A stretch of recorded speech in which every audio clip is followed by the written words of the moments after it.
Hey, what's up, Move? Pastor Shane here. I'm glad you're checking out the message today. And I just want to encourage you, if you aren't connected into a group yet, please reach out to us if you need any help.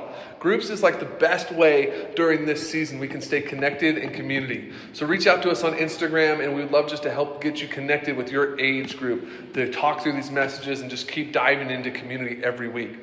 Now, today's message, I'm going to talk about the idea of running a race. And I don't know about you, like all the time in high school and through my college years, I would meet people who would say that their sport of choice was something like cross country or running the 400 meters.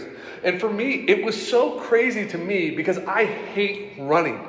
I hate running. And for them, it was so fun. It kind of just spoke to me a little bit of like figuring something out. So I tried long distance running for a time, and I was actually surprisingly good at it. But there was one thing I could not do at running. I could not run sprints. I mean, let's call it what it is. This body's not built for the 100-meter dash. But I could run long distances. And I kind of started to enjoy it, but I never really got into it. And then I go into scripture, and there's something that talks about this idea of running a race. In 2 Timothy 4:7, it says this: I have fought the good fight. I have finished the race. I have kept my faith. I have finished the race. See, our life and our journey with Christ is like a race. There's a starting point, there's everything in the middle, and there is a finish. That moment when we go to heaven and we stand before Jesus, that's the great finish line. That's why we're all running. And I started to think through Christians in this concept of racing, in this concept of running a race. And the truth is that we can put this into racing analogies as how people race their faith, how they run the race of faith. See, I'm going to break these groups down, and maybe you can find yourself in one of these groups. There's one group that I call the quick starters. There's a group called the Quick Starters, and they're the people who, let's say, they go to summer camp or they come to a move service or they go somewhere and it's like they meet Jesus and they're fired up and they take off on this spiritual race and they're going and they're going and they're going, but they're running 100 miles an hour. They're trying to change the world in one day. They're trying to read the Bible in one day, and that's not a bad thing. They're just sprinting. And then there's what I call the closers. See, there's a group of people who have maybe been around church for a long time. They've been going through the church motions, and maybe you come to the end of a school year. Maybe I'm talking to the seniors here, and you're like, you know what? It's time that I finally start doing that. I know I've been around church. I've been going to group. I'm going to get my life together. We can all relate to this. We all get to stages of life. You're like, you know what? I should actually be reading my Bible more. I need to step up my pace. Maybe when I feel like I'm already towards the end of my race, I need to step up my pace and dive into scripture and dive into time and go to service. And I call them the closers. Now, none of those are bad things. It's not bad to run fast at the start.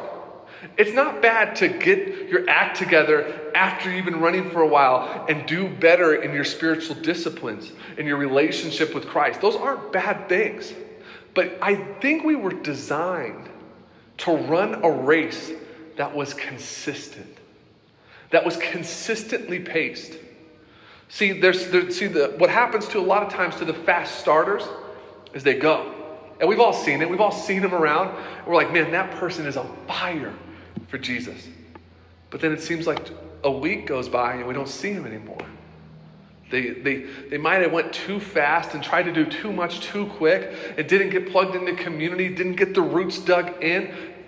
And we kind of don't see him running that race anymore. And the closers, they're the people who are just kind of getting it together later on, and we don't see them consistently.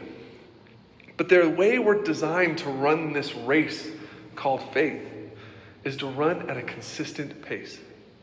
See, we have to start, but we have to get to the finish. In that piece of scripture, it says, I finished the race. And it reminds me of the story of the tortoise and the hare. You all know the story. Right? The tortoise takes off and sprinting. The hare takes off and is sprinting. And the tortoise just slowly creeps out of the race. And everybody thinks like, oh man, the hare's going to win this race. It's so fast. And the tortoise just keeps its steady pace day by day, day by day. moment by moment. And the hare's running, but the hare gets distracted. The hare gets on a different path. And then all of a sudden, the tortoise ends up winning the race. Never should happen. See, our life is like the same thing.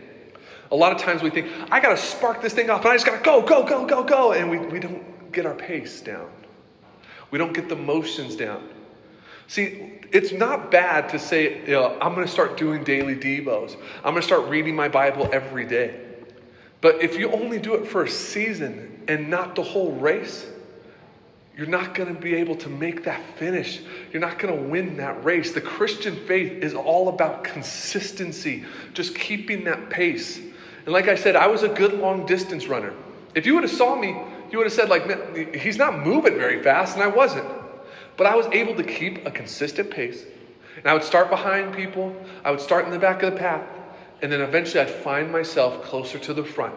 Because they would sprint off really fast, or they would start off slow and they would sprint out towards the end. I kept the same pace over and over and over, step by step by step. And I want to challenge you with this idea of pace. What does your life look like when it comes to running a race? Are you the person who maybe was on fire at one point, but now you started really fast, you were going, but now your race seems to have come to a halt? Are you the person who hasn't started the closing yet, and maybe you need to start thinking, I got to pick my pace up to finish this race. I got to get back into these things to finish the race.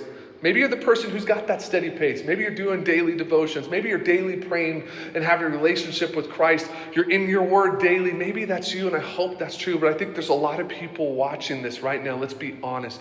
You haven't even read scripture in a month.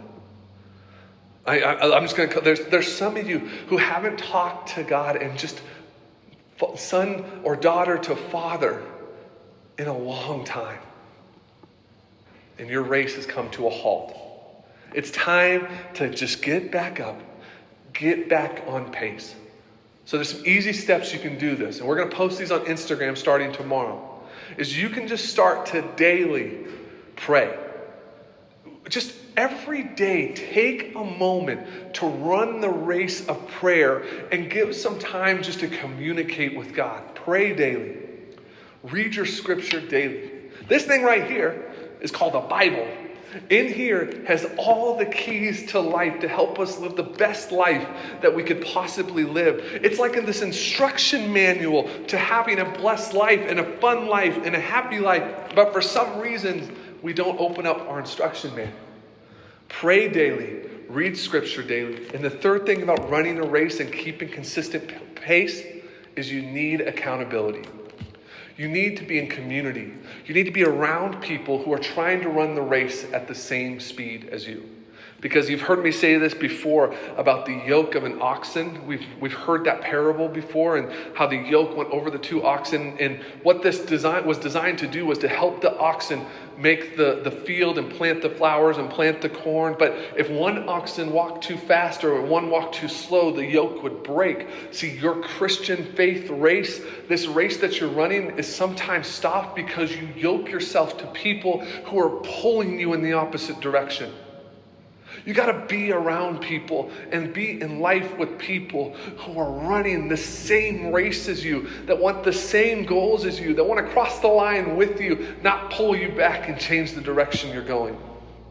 Pray daily, read your scripture daily, and get around people who will push you forward, not pull you back. So I challenge you, run your race this week. Run your race. Keep a consistent pace. Don't try to cram the whole Bible in one day. Just read a little bit of scripture, spend a little bit of time praying with God, and see what he does in your life. All right, love you, Move. Have a good time in groups.